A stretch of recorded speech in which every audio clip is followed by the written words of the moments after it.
압도적 재미 매불쇼. 경제가 너무 안 좋습니다. 민생이 너무 안 좋습니다. 두 가지 잡으러 출발합니다. 경제. 자, 한번 만나볼까요? 민생 천재, 고발 천재, 서울 양평강 고속도로 천재, 집회 시위 천재, 한동훈 천재, 나경원 천재, 안진걸 소장님 어서 오십시오. 네, 안녕하십니까. 뭐야 이것도? 새로운 피켓을 하나 갖고 왔습니다. 박정훈 대령 명예 회복시켜라. 아, 명예 아니 근데 나는 이거 좋은 말인데 여기에는 제가 동의하지 않습니다. 왜냐? 박정훈 대령님 명예가 실추된 적이 없습니다. 네, 맞습니다. 맞죠? 명예를 실추실현한 자도 있었는데 예. 그래서 안 된다는 취지였고요. 제가 아무리 경제와 민생이 급해도 오늘은 아마 대다수 국민들께서 네. 제발 이태원 참사 특별부에서 아유, 예. 정말 진보 중도 보수의 문제가 없어, 아니잖아요. 그런 저는 거. 정말 눈물로 웃어드리고 싶어요. 네. 우리 아들 딸들이 군대 가고 우리 자식들이 그렇게 하면 안 되잖아요. 네. 그런 세상 원하지 않습니다. 그렇죠? 아, 정말 고맙습니다. 제가 아마 저는 보수 정당 지지했어도 이 법은 찬성했을 것 같아요. 아니 이거 보수일수록 더 찬성해야죠. 그러니까요. 네. 나라 지키는 군인이 지금 그렇습니다. 오래 해주는데 네. 그래서 피켓팅 한번 해봤고요. 네. 예, 민생경영사 안진걸입니다. 반갑습니다. 아유, 너무 고맙습니다. 자, 그리고 최근에 책을 또 한 권을 썼습니다. 이광수 작가님을 모시겠습니다. 어서 오십시오. 예, 안녕하세요. 이광수입니다. 아, 이광수 작가님 어떤 책을 또 냈습니까? 아, 예. 어떻게 살 것인가라는 책인데. 어떻게 예. 살 것인가 잘 안 예. 나오네. 예, 이게 예. 좀 예. 따로 혹시 자료가 있으면 예, 좀 자료 올려주시면 하나 좋겠네요. 보여주시면 네. 글씨가 좀 어떻게 살 것인가. 이게 제가 유시민 선생님 유시민 작가는 제 라인인데요. 예, 그 오마주한 책입니다. 제목이 똑같아요. 유시민 작가님하고. 그런데 유시민 작가님 여기서 어떻게 살 것인가라는 책을 예전에 냈었거든요. 네. 정치를 그만두시면서. 그런데 그때 유시민 작가님은 여기 살이 리브였다면 저는 바이. 예. 그러니까 이거 물건 사는 얘기예요? 투자. 투자. 그리고 내 집 마련. 내 집 마련. 그리고 제가 왜 이런 투자. 책을 썼냐면 사실은 제가 오랫동안 애널리스트 해왔고 네. 예를 들어서 돈 많으신 분들 많이 만났잖아요. 그런데 저는 앞으로는 착하고 그리고 일반 깨어있는 시민들이 돈을 많이 버셨으면 좋겠어요. 그런 차원에서 많은 분들이 투자에 대해서 좀 알았으면 좋겠다. 그래서 이런 책을 냈습니다. 그거 아무튼 보면 좀 도움이 된다 이거죠. 그럼요. 저같이 아주 무지한 아이도 이거 보면은 어느 정도 윤곽이 좀 잡힐까요? 그렇습니다. 아주 쉽게 썼고요. 그렇습니까? 그래서 여러분들이 사실은 저는 투자에서 가장 중요한 건 정보의 비대칭성이 없어진다고 생각해요. 왜냐하면 일부 막 부자들만 사실 정보가 막 모이는 세상이잖아요. 네. 그런 차원에서 여러분들이 한번 고민도 해보시고 네. 투자에 대해서 생각해 보시고 특히 내 집 마련 네. 도움을 드리고 싶어요. 제가 알겠습니다. 지금 최욱 씨한테 좀 주고 가세요. 예. 예. 굉장히 오늘 투자 실패 많이 했기 때문에. 네. 전민기 팀장님한테도 다 드려야죠. 준비해 놨습니다. 지금 네. 댓글에 뭐 글이 하나 올라왔는데 뭐라고요? 네. 그 책 다시 한번 좀 올려주시겠습니까? 예, 예. 네. 네. 아이디 유시민 너 고소할 거야. 왜 나한테 허락도 안 받고 그걸 쓰냐? 어떤 거요? 저 유시민이라는 아이디가 이거 지금 저작권 문제 허락 받은 거예요. 이 어떻게 살 것인가는 제목은요. 네. 일반 그 말입니다. 그런 거 안 통한대.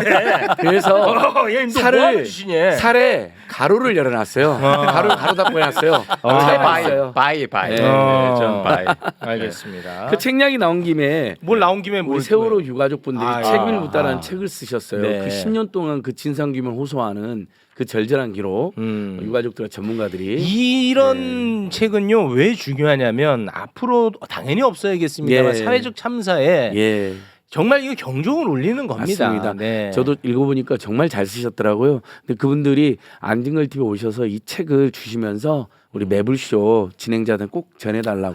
그거 돈 주고 그래서 사야 진짜 되는데. 아니 사시는 건 사시는 거고 네. 또 마음은 마음이잖아요. 그래서 우리 애청자님께서도 이광수의 어떻게 살 것인가, 그다음에 네. 우리 유가족분들이 쓴 책임을 묻다 이렇게 여력이 되시면 한 번씩. 이렇게 하면은 이제 이광수의 어떻게 살 것인가는 괜찮습니다. 약간 후순위를 좀 밀려야 되겠다. 괜찮습니다. 후순위 네. 밀려도 좋은데요. 제가 네. 한 말씀만 드릴게요. 네. 한 말씀만 드리면 캐나다에서 한 100년 전인가요? 어떤 일이 있었냐면 아이들이 이런 참사를 통해서 엄청나게 죽은 적이 있어요. 근데 아직도 그걸 기억하고 있습니다. 그걸 오렌지 데이라고 그래서 그날만 그 모든 어린이들이 오렌지 옷을 입고 다니거든요. 네. 근데 전 왜 이 말씀을 드리냐면, 그러니까 기억해야 된다. 그렇죠. 그래야 다시 반복 안 됩니다. 그게 핵심입니다. 그래서 사실은 저는 세월호 참사 때문에 제가 피켓팅도 하고 그랬었는데 사실은 꼭 여러분들이 기억하고 이거 제 책 어떻게 살 것인가 안 팔려도 좋습니다. 아유. 책임을 묻다. 네. 이거는 팔려야죠. 어쩔 도리가 없어요. 이거는 어떻게 살 것인가는 아니. 후순위로 밀릴 도리밖에 없습니다. 좋습니다. 대단히 죄송합니다. 아유, 저는- 이거 아주 너무 따뜻하셔가지고. 네, 저는 예. 네. 저희 MC 두 분의 알았어요. 네, 예, 이따가. 예, 이따가 네. 드리고요. 네. 바로 우리 지금 서민 청년들에게 중요한 소식 하나 전하겠습니다. 그 정말 너무너무 어려운 때니까 이런 교육기관이 있다는 거 알아두시면 좋을 것 같아요. 제가 예전에 한번 소개를 했는데 삼성전자 사회공헌 프로그램 중에 삼성전자 청년 소프트웨어 아카데미라는 게 있습니다. 그거 좋은 거였어. 예. 12기 교육생을 모으는데요. 교육생이 무려 1,100명 안팎이나 됩니다. 몇 그러니까- 명인데요, 정원이? 아니, 그러니까 정원이 1,100명 안팎이라고요. 정원이. 매 기수마다 11기까지 그래요. 11기 때 1,150명을 뽑았어요. 네. 근데 12기도 그 정도 뽑겠죠. 4월 22일부터 5월 7일까지 모집하니까 지금 이제 얼마 안 남았잖아요. 그래서 네. 제가 긴급히 갖고 왔는데 이 프로그램을 얼마 주냐면 1년 동안 매일 8시간 총 1,600시간을 교육을 하는데 네. 국내 최고의 전문가들 교육을 하겠죠. 무상 교육입니다. 그러니까 정말 좋은 우리 거야. 서민들이나 청년들이 이 정보는 알고 네. 1,100명 안팎으로 뽑으니까 네. 그리고 한 달에 100만 원을 무상으로 지원합니다. 삼성 이런 거는 예. 솔직히 박수 아니 쳐야지. 저는 그래서 예. 제가 재벌 대기업 감시하고 견제도 해야 되지만 네. 이런 건 정말 네. 장려해 줌으로써 다른 기업들도 그렇습니다. 계속 퍼져나가고 네. 저희들이 하는 홍길동 은행 같은 것도 만들어서 좀 무상으로 생계 지원도 주고 이러면 좋잖아요. 네. 그래서 특별히 삼성전자 청년 소프트 아카데미 5월 7일까지 와. 무려 1,100명 안팎을 청년이 무상으로 어디까지 해당되는 거예요? 29세 이하입니다. 29세까지요? 예. 그러니까 29세까지요? 예, 그렇습니다. 그래서 이제 30대에게는 서운한데 아무래도 인원의 한계가 있어서 그런 거잖아요. 네. 근데 이제 저는 매부리님들에게 감사하게 여기는 게 제가 여기서 이제 자문을 가끔 하는데 왜 고졸은 안 되냐 물어보셨어요. 그래서 제가 제안을 했어요. 고졸일수록 더 이 절실하지 않을까요? 그래서 앞으로 삼성전자 소프트 아카데미에서 고졸 출신들도 따로 아유, 뽑겠다고 너무 잘하셨다. 고맙습니다. 그러니까 확정 전인데 네. 그런 방향으로 검토를 하시더라고요. 고맙습니다. 이렇게 자, 분명히 매부리님 소통하면서 말씀드리지만 저희 매불쇼에서는 삼성을 비판한 적이 한 번도 없습니다. 삼성 재벌 총수들을 비판했지 삼성에 대해서 뭐 안 좋은 얘기를 한 적이 없어. 삼성에 대해서. 그럼요. 예, 그럼요. 이거는 정확하게 해야 됩니다. 그러니까 밖에서도 네. 최욱 씨 욕은 해도 매불 씨 욕은 안 하거든요. 그렇죠. 예. 정확했다. 정확하다. 그렇죠. 맞아요. 정확합니다. 우리 네. 모두의 매블쇼. 네, 그렇죠? 고맙습니다. 좋은 아니 기회. 실제 죄송합니다. 삼성전자의 네. 대주주가 국민연금입니다. 네. 우리 국민들 모두가 일종의 투자를 하고 있는 곳이기 때문에 야, 잘 근데 이게 떼야죠. 총 1,600시간의 교육 커리큘럼이네요. 1년 동안 그냥 집중적으로. 간단한 그런 예, 게 그러니까 아니네요. 여기에 하면 대기업의 대부분 취직됩니다. 알겠습니다. 뭐 정리해 주시고요. IT나 속보 하나만 좀 정리를 해드리겠습니다. 김진표 의장님이 최상병 특검법 본회의 상정을 했네요. 예, 이게 지금 표결 처리가 지금 이루어지고 있는 그런 상황인 것 같습니다. 아이고 고맙습니다. 네. 기념으로 또 이 피켓 하나 갖고 왔습니다. 네. 최욱 MC 이거 한번 봐주세요. 이채양 의원 예, 특검 김 하라. 부장님 감사합니다. 아이고 정말. 가결이 됐네. 가결됐나요? 가결됐어. 예. 이제 이렇게 되면 이제 대통령한테 가는 겁니다. 네. 이렇게 되면 우리 또 김진표 형님 해외여행 가셔도 될 것 같습니다. 네. 해외여행 다녀오세요. 정말 다행이네요. 고맙습니다. 오늘 또 네. 그 해병대 예비역연대 분들 있잖아요. 빨간 해병대 옷 입고 우리 이상혁 MC님 친구들 네. 엄청 오셨더라고요. 국회 주변에 생업을 오늘 하루 휴가를 내고 다 모여주세요. 네, 고맙습니다. 정말 고맙더라고요. 아무튼 이제 윤석열 대통령의 결단이 남은 그런 상황입니다. 진표 형님, 아무튼 해외여행 잘 갔다 오시기 바랍니다. 예. 자, 그럼 우리 이광수 작가님 어떤 내용 갖고 오셨습니까? 최근에 굉장히 충격적인 사건이 있었는데요. 그 매달 정부가 우리나라 주택 공급이 얼마나 되는지 발표를 합니다. 그래서 그 발표를 통해서 주택 정책도 만들고 예를 들어서 시장도 판단할 수 있는 거죠. 그렇겠죠. 주택 공급이 가장 중요하다고 이 정부에서 항상 강조를 해왔기 때문에 그렇습니다. 굉장히 중요한 지표죠. 예, 그래서 2023년도 주택 공급을 발표했었는데요. 그 수치가 실제로 공급된 것보다 19만 채가 적게 발표됐습니다. 자, 잠깐만요. 이거 중요한 얘기인데 네. 2023년에 네. 주택 공급 데이터를 공개를 했는데 네. 실제 공급된 것보다 네. 적게 발표를 했다. 그렇죠. 이 정부가 매번 공급이 부족하니까 공급 늘려야 된다, 여러분. 네. 이 프레임으로 계속 갔는데 그렇죠. 그런 와중에 누락이 됐다는 것은 나는 조금 의심부터 일단 시작하는데 얼마큼 누락한 겁니까? 그러니까 저희가 한번 표를 보죠. 와, 이거 뭡니까, 이게 이거? 흥미로운 게 뭐냐면 인허가, 착공, 준공이 공급의 주요 지표들인데요. 세 개 다 이렇게 4만 가구, 3만 가구, 12만 채 정도가 적게 통계가 집계돼서 아니 지금 발표된 이제 거예요. 이 막대 그래프를 보면 네. 왼쪽에 진한 색깔, 오른쪽에 오렌지 색깔이 있는데 네. 왼쪽이 발표한 거고 그렇죠. 오른쪽이 실제야. 정정한 거야. 네, 최근에. 그런데 이게 합쳐서 19만이잖아요. 네. 어느 정도냐면 저희가 분당 신도시하고 일산 신도시가 개발될 때가 16만 채였습니다. 그러니까 신도시 두 개를요 덜 발표한 거예요.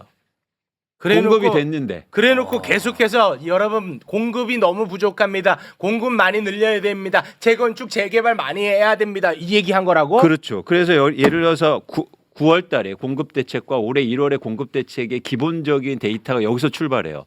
보세요. 주택 공급이 안 됐으니까 우리가 주택 공급 많이 해야 됩니다. 하면서 그러면 어떻게 주택 공급합니까? 그럼 재건축 재개발 완화해서 최영님 말씀하신 것처럼 그래서 민간에다가 혜택 대규모로 줘서 공급 많이 시키겠다 이렇게 나오는 거죠. 그런데 그 데이터가 잘못됐다는 거예요. 아니 근데 선생님 이거 그 대한민국 전문가 집단에 어디서 하는 거예요 이거 발표? 국토부에서 하는 거죠. 국토부가 그리고 심지어 이거 주무부처고 전문가들 다 있고 예를 들어서 19채 차이가 나도 내가 볼 땐 나는 그것도 비판했을 건데 말이 안 되죠. 19만 채가 누락이 됐다? 네. 근데 이거 알고 그랬어도 문제고 모르고 했어도 그랬으면은 아니 나는 그게 더 문제라고 봐. 문제고. 그러니까 이게 중요한 게 일단 갑자기 준공 물량이 크잖아요. 차이가 아까 네. 준공한다는 거 완공됐다는 거예요. 준공이라는 건 완공됐다는 그렇죠. 의미야. 그럼 완공되기 전에 인허가 받고 착공하잖아요. 그렇지. 그럼 기존에 착공하고 인허가 물량이 있단 말이에요. 있지. 그러면 준공 물량이 생각보다 그보다 적으면 의심을 했어야 되잖아요. 그걸 안 했다는 거예요. 이해하시죠? 그러니까 이게 검증도 안 하고 사실 뭔가 큰 문제가 있다. 네. 네. 근데 말씀하신 것처럼 두 가지가 일단은 정부에서는 뭐냐면 아, 데이터를 입력하면서 실수를 했다. 왜 어떻게 실수한 거예요? 입력을. 그러니까 주판으로 하나? 계산을? 주판? 아니면 손가락? 저도 그걸 모르겠어요. 입력한다는 게 실무자가 입력을 잘못했다는 이런 건데, 그러니까 시스템이 바뀌면서 19만을. 그렇죠. 신도시 두 개를요. 이건 아니야. 이렇게 가면 아니 이거 능력도 없으면요. 이거는 사실 이제 내려놔야죠. 이거는 다른 사람이 하게끔 해야 돼. 아니, 우리나라가 IT가 이렇게 발달된 IT 강국, 국가고 대한민국입니다. 대한민국에서 그리고 정부에서 그렇게 해왔는데 이걸 실수한다는 거 큰 문제입니다. 와 이게 정책에 영향을 끼치는 데이터잖아. 정책이 이거를 기반으로 만들어졌다니까요. 그럼 어떻게 돼요? 이제 잘못돼 있다는 거 이제 알았어. 예. 그러면 정책을 이미 잘못된 데이터로 이미 만들어 놨어. 네. 방향을 잡았어. 네. 그럼 어떻게 해, 이제? 그러니까 돌이킬 수 없는 거죠. 그죠? 예, 그러니까 봐봐. 예를 들어서 이런 식이에요. 공급이 안 됐잖아. 그래서 대규모 규제 완화해줄게. 막 용적률 완화해주고 그렇지. 막 그래서 집값이 막 또 출렁거리는 거예요. 그러니까 예를 들어서 이런 거죠. 공급이 부족해, 집값 오를 거야. 그러면 규제 완화해줄게. 이런 식으로 가는 거거든요. 네. 그러니까 문제가 큰 거죠. 또 하나 더 큰 문제는 뭐냐면 이 데이터를 보고 수많은 전문가들이 집이 향후로 부족하니까 2, 3년 후에 집값 폭등할 거야. 사라고 이렇게- 했지. 예, 엄청나게요. 근데 이거 틀릴 수가 있나 나는. 그러니까 19만이 틀릴 수가 있나? 아니. 내가 이거를 아무리 생각해도 개인이 혼자 하는 것도 아니고 어떤 시스템이라는 게 구조가 있거든요. 이렇게 조직이 예. 있는 거고. 제 보고를 차트 받고. 4번 좀 보여주실래요? 야, 이 예, 말이야 되나? 그래서 대표적으로 이런 기사들이 나와요. 한번 보시죠. 뭐냐면 공급난의 수도권 아파트 그러면서 또 문재인 정부 나옵니다. 미친 처럼 집값 재현 재현된다. 어. 나중에 집값 오른다. 아 공급이 부족하니까 그렇죠. 이제 집값 폭등한다. 그렇죠. 이거 우리 전민기 씨가 나한테 보낸 거네. 형 봤지? 형 빨리 집 사야 돼. 집 사라고 형 했다 빨리 내가. 집 사. 이거 나한테 보낸 거 맞네. 얘가 보냈던 근데 거거든요. 사람들은 너무나 당연하잖아요. 봐봐 건설사들이 집 안 줘. 집 부족해. 그럼 나중에 2, 3년에 집값 폭등할 거야. 집 빨리 사 지금. 논리적으로 맞잖아. 대출 받아서. 그런데 근본적으로 그 데이터에 문제가 있었다는 거 하고 또 하나 제가 문제 지적하고 싶은 건 뭐냐면 그 다음 5번 한번 보실래요? 저희가 주택 공급에 대해서 다시 한번 생각할 필요가 있다는 거죠. 뭐냐면 이게 똑같이 반복돼요. 이 기사를 보세요. 이게 2009년부터 2010년에 똑같은 얘기가 나옵니다. 보세요. 주택 공급 부족해. 대란. 국토부 장관 이름만 바뀌었지요. 그러네. 똑같아요 지금하고요. 저게 그 MB 정부인가? 예, 이명박 때 정동환 네. 장관. 네, 신기하죠. 부족 얘기가 아주 신났네. 네, 부족하면 저렇게 그렇습니다. 기분 좋아해. 그럼 이거는 검증이 되잖아요. 2, 3년 후에 우리가 경험했으니까. 했잖아. 우리가 어떻게 됐어? 2013년 볼까요? 그래. 기사가 이렇게 나옵니다. 어떻게 됐어? 읽어봐 주세요. 부동산의 추락, 날개가 없다. 부동산값 추락 하락이요? 정반대네? 예. 2, 3년에 집값 폭등한다고 해놓고 이제는 완전히 달라집니다. 추락하는 데는 날개가 없다? 왜? 계속 빠지니까. 아니 올라가는데 얘기했는데 그러니까 무슨 결과가 얘기냐면 틀렸네. 그러니까 2, 3년 전에 집이 부족해서 향후로 집값 올랐다고 했는데 막상 그때 가보니까 집값이 폭락하니까 오히려 이제 반대예요. 와, 계속 빠진다고. 근데 결정적으로 2013년대 한국의 집값이 정확하게 바닥이었습니다. 예. 형님 이렇게 그러니까 언론사가 대부분 저렇게 냈습니까? 대부분요. 그러면 그 언론사 이제 그만해야지. 근데 아까 보셨잖아요. 똑같은 기사 내는 거. 이제 그만해야 돼. 이렇게 만약에 매불쇼가 저렇게 했으면 매불쇼 문 닫잖아. 그렇죠. 매불쇼는 문 닫잖아. 예. 그렇죠. 근데 왜 매불쇼보다 더 영향력 있고 심지어 국가에서 주는 광고를 받아가면서 유지하는 곳은 왜 유지가 돼? 그러니까 저도 저랬으면요 못 돌아다녀요. 틀렸다고. 얼굴 못 돌아가요. 너 맨날 틀리는 거 맞아. 일하고 있냐 이러죠. 하나만 틀려도 그냥 끝나. 그렇습니다. 근데 요 2013년을 생각하면 그때가 바로 이제 그 유명한 대장동 사업 시기랑 겹치잖아요. 네, 그러네요. 그때 부동산계가 최악이어가지고 사업이 다 성공이 불투명했어요. 그래서 이재명 시장이 먼저 5,500 받고 네. 그 관민 합작하지 않은 거죠. 알겠습니다. 네, 그러니까 이제 거기까지 그거랑도 가면 연동이 되는 헷갈리니까. 거죠. 네, 네. 아니 그게 생각이 나서 그때 당시. 예. 근데 이 통계 수치를 틀리는 건요 굉장히 창피한 일이고요. 지금 OECD 우리나라가 이렇게 경제가 성장한 국가고요. 네. 사실 그러니까 너무 제가 창피해서 얘기가 안 나와요. 근데 이거 창피한 것에 그칠 문제가 아니지. 이건 정책 방향을 결정하는 데이터인데. 그렇습니다. 근데 지금 어떤 상황이냐면 문재인 정부 때 11명이 기소됐습니다. 그 부동산 통계가 조작했다고. 네. 이거는 뭐예요? 그런 와중에 이걸 틀려요. 11명 기소해놓고 그때는요 주간 아파트 가격 상승률 조금 이런 논란이거든요. 맞아요. 그러니까 통계를 보정했는데 통계 조사로 몰아서 구속영장까지 청구를 했어요. 맞아. 그냥 기소가 아니에요. 여러 번 청구했는데 다 기각되고 기소가 돼 있는 건데. 근데 이 신도시 19만. 2개를 와. 빼먹었다고요. 신도시 신도시 2개를. 나는 이거 어떻게 받아들여야 되나? 실수로 보기가 좀 힘들어요. 제가 이제 PX병 출신 아닙니까? PX. 재물조사라는 걸 해요. 한 달에 2번. 하다못해 초코파이 하나 개수만 틀려도 끌려가서 혼난단 말이야. 근데 이거는 한두 명이 하는 것도 아니고 시스템이 있고 계속해서 뭔가 업데이트를 할 텐데 이게 틀렸다라는 게. 그리고 선생님 네. 준공이라는 것은 이거는 정부 기관에서 하는 거 아닙니까? 그렇죠. 준공은? 준공 허가를 내줘야 되고. 그죠? 네. 이걸 어떻게 틀리지? 그러니까 이게 이해가 안 돼. 근데 제가 수치를 보면서 저도 이상했어요. 그래서 뭔가 좀 그러니까 조금 지연될 수는 있거든요. 예를 들어서 2024년 초로 넘어갈 수는 있죠. 준공 자체가. 그래서 저는 2024년 1월을 기대했다고요. 그때 이제 폭발적으로 증가할 그렇죠. 거구나. 근데 1월도 감소했네? 이게 뭐지? 뭐지? 인허가하고 착공을 했는데 없어진 거예요. 그래서 막 이광수 이 새끼가 또 틀렸다고 막 그런 얘기들 많이 나왔죠. 너 집 이렇게 맞아, 안 기억나. 지었는데 왜 집값 떨어진다 그래? 맞아. 집 부족한데. 네, 아니 또 진짜입니다. 막 내가 또- 지어내는 거 또 아닙니다. 그런데 갑자기 없던 집이 생긴 거야. 와. 네. 그런데 이게 문제가 민생하고도 직결되는데 이게 마음이 조급한 분들이 사실 무주택자분들이잖아요. 그렇죠. 근데 막 집값도 오른다고 그러고 바닥 짓고 공급 감소한다고 하니까 빚내서 또 집을 산 거예요. 3월에. 이거 어떻게? 그럼 그 사람들한테 피해 보상 해줘라. 국토부에서. 제가요? 아니 국토부에서. 그러니까 아니, 해줘야죠. 아니 형님 네. 헤헤헤 하지 마시고 예. 이거는 고발 가야 되겠는데요. 예, 알겠습니다. 예. 고발 가야겠 맞잖아요. 논의하게 복덕방이랑 논의하겠습니다. 예, 이거 논의를 좀 하셔야 될것 시동이랑 같습니다. 논의하겠습니다. 네, 이건 굉장히 심각한 사안입니다. 예. 우리나라 전체에 영향을 미치는 매우 중대한 사안이다. 그러니까요. 이거는 진짜 그야말로 민생연구소에서 나서야 된다. 예, 우리 매불시 동접이 10만 안팎으로 대한민국에서 동접 2등을 했더라고요 얼마 전에. 네. 근데 거기다 19만 합쳐서 29만이라고 뻥친가만 안 되잖아요. 그런 식으로. 예, 멘트 좀 무리하지 마시고요. 매불시 동접 홍보하다가 네, 죄송합니다. 알겠습니다. 예, 안진걸 네. 7 안진걸 7 이미지 한번 보여주십시오. 네. 예, 너무 갑자기 저한테 고발사주 의혹이 일었네요. 네. 책 MC님 저한테 가끔 고발사주. 네, 고발사주 합니다. 예, 근데 아직 한 번도 안 네, 했네. 인정합니다. 저는 너무 마음이 아픈 게요. 이거 뭐예요?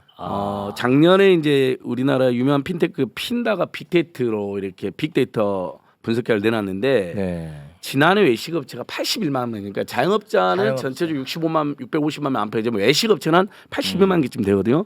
근데 무려 18만 개 가까이가 문을 닫아가지고요. 폐업률이 21.5%. 그 아니 폐업률의 예. 그 기울기 봐봐. 예, 저렇게 무섭습니다. 급격하다 예. 기울기가. 코로나 때보다도 급상승하고 있잖아요. 훨씬 예, 심하네요. 코로나 때보다 2020년 때는 9만 개 닫았거든요. 예. 그때보다 83% 급증했고요. 아니 근데 형님 예. 이거 조작한 거 아니죠? 어떻게 아니, 어떻게 정권이 딱 바뀌자마자 기울기가 저렇게 갑자기 급격해져? 그래서 우리 박시동 평론가님 맨날 하는 소리가 있잖아요. 뭐 아니 코로나도 없고 IMF도 아니고 네. 국제금융위기도 아닌데 이렇게 된 건 죄송하지만 윤석열 정권 자체가 재앙이다. 이렇게 그분이 이야기하잖아요. 온건한 분들까지도. 네.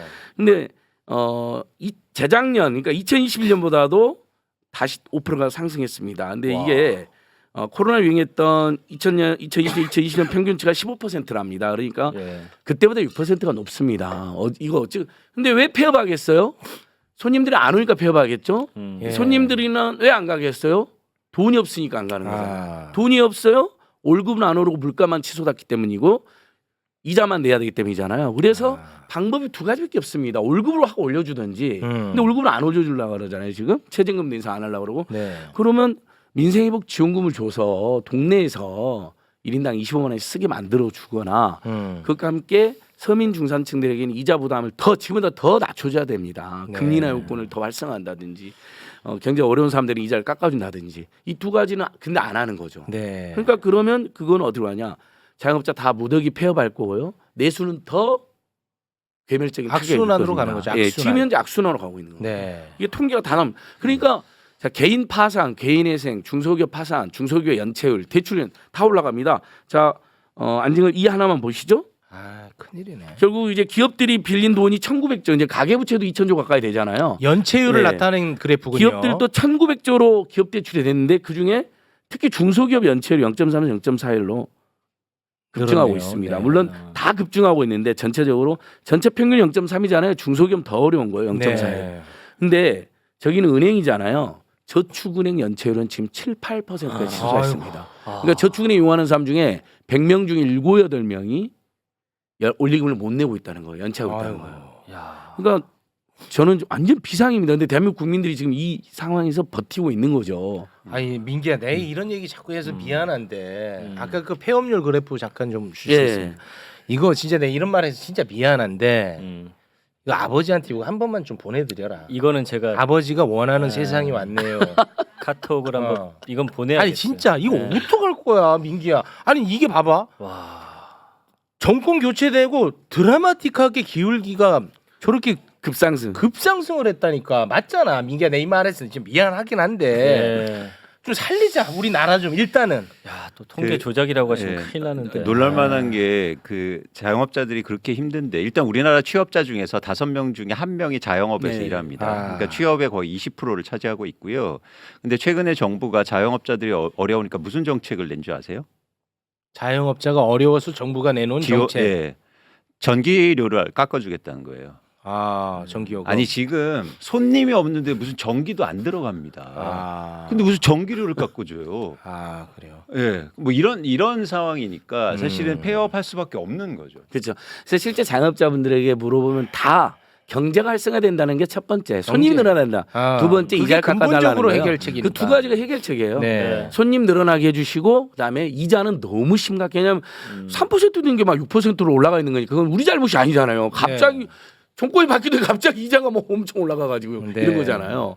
그러니까 민생회복지원금은 정말 이번 여야영수회담에서 윤석열 대통령 거부했잖아요. 네. 뭐 이상한 말만 또 있는데 네. 정말 현실을 너무 모르는 겁니다. 예. 절대 그걸로 물가 인상 안 됩니다. 지역협회 받아서 동네 슈퍼 상점 식당에 쓰는데 어떻게 그 가게들이 손님도 올린다고 요금을 올립니까? 못 올립니다. 그것은요. 네. 이미 사람이 많이 오는 것 자체로 매출이 올라가는데 거기다 김치찌개를 10,000원 받던 걸 12,000원 올리겠어요? 안 그런다고요. 소문나죠. 네. 악용한 업체라고. 이렇게 대책 없이 가면 더 나빠질 수밖에 없는 거잖아요. 이건 이건 올라가죠. 좋아질 만한 요인이 하나도 그러니까요. 없는 거죠. 지금 뭔가 네. 내놔야 될 것 같습니다. 지금 그 부동산 시장은 어떻습니까? 그래서 결과적으로. 일단 그 최근에 3월에 서울의 아파트 거래량이 좀 증가하면서 시장에서 또 막 바닥이다 이런 얘기를 하는데. 이제 바닥 치고 올라간다. 이제 올라간다. 그리고 아까 말씀드린 것처럼 또 그거하고 중첩돼서 집 부족하잖아. 앞으로 그래서 집 빨리빨리 사야 돼. 뭐 이런 얘기인데요. 저희가 부동산 시장을 전망할 때 굉장히 중요한 지표 하나를 보여드릴게요. 네. 잘 보세요. 네. 그건 뭐냐면 8번입니다. 8번 한번 볼까요? 사실 집값을 결정하는 건 공급과 수요죠. 네. 그런데 보시는 그래프는 서울의 아파트 매도 물량이에요. 파는 거. 예. 집을 갖고 있는 사람들은요. 지금 엄청 팔고 싶어서 난리 났어요.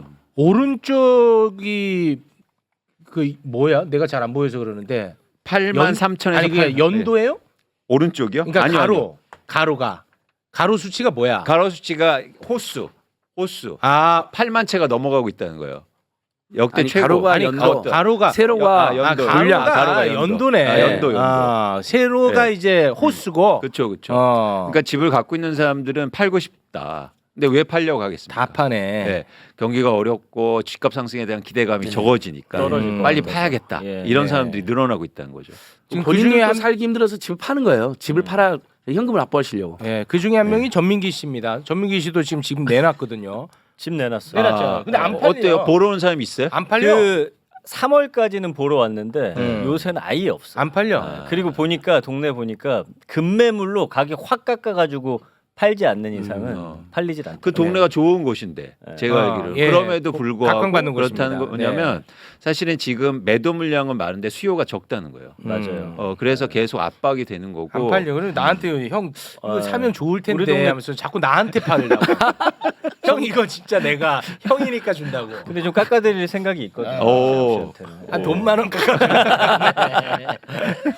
아무튼 엄청나게 지금 내놓고 있군요. 네, 그렇기 때문에 사실 여기서 뭐 집값이 바닥쳤다 또 네. 오를 거다 이런 얘기를 하는 그건 안 거 맞네. 사실은 이 이 그래프가 현실이 알려주잖아. 예. 그런데 집이 없으신 분들은 아까처럼 그런 뉴스를 보면 마음이 불안해. 콩닥콩닥 뛰는 거예요. 불안해요 진짜. 예. 그렇죠. 그러니까 그런 차원에서는 사실은 전문가라든지 언론이라든지 정부가 정확한 데이터 그리고 그렇죠. 분석 이런 걸 해야 되지 않습니까? 네. 예. 그런데 그게 너무 안타까워요. 너무 일방적이니까 한국에서 부동산 정보를 나오는 대부분의 주체는 건설회사들, 건설회사가 만든 협회, 그리고 뭐 어디 대학의 부동산 학과 교수님들. 그렇지. 그러니까 이건 좀 어쩔 수 없는 한계가 있어요. 저희 그분들을 뭐라고 하는 거 아닙니다. 그리고 부동산을 광고하는 언론사. 그렇죠. 그러니까 건설회사가 다니는데 어떻게 집값 빠진다고 얘기를 해요. 그렇지. 이거는 불가능하죠. 불가능하지. 그런 차원에서 한국의 부동산 정보가 굉장히 왜곡돼 있다. 네. 알겠습니다. 그래서 이제 그 왜곡된 정보를 정확하게 알려주는 사람이 많이 필요한데 네. 우리 이광수 작가님이 네. 그 역할을 톡톡히 해주셔야 된다. 알겠습니다. 그런 차원에서 책을 냈다라는 예. 점. 어떻게 살 것인가. 어떻게 살 것인가. 대한민국의 웃음 매불쇼가 있어서 행복합니다. 오랫동안 함께해 주세요. 2024년 5월 이광수. 정말이에요. 편지까지 써놨어요. 아이고. 감동적이네요. 네. 예. 그거 왜 읽어주시는 거예요? 아니 책임을 묻다 책에 밀릴까봐. 아니, 약간 좀 인쇄 받기로 했나봐. 아니 제가 따뜻하셔. 제가 아시죠? 제가 이번 달로 회사 그만둔 지 이제 1년 됐거든요. 네. 제가 회사 그만둔 거 이유 중에 10가지 중에 한 개가 매불쇼인 거 매불쇼 아시죠? 출연이잖아요. 네, 아시죠? 예. 네, 그랬더니 책임 예, 책임져야죠. 책임감 제가. 또 갖고 계시죠? 예, 갖고 있잖아요, 제가. 제가 갖고 있지요. 어떻게 살 것인가. 대단히 고맙습니다. 자, 그럼 오늘은 여기에서 마무리 짓겠습니다. 그 데이터 아까 뭐 실수든 뭐든 그거 꼭 제가 고발 사주 하겠습니다. 예.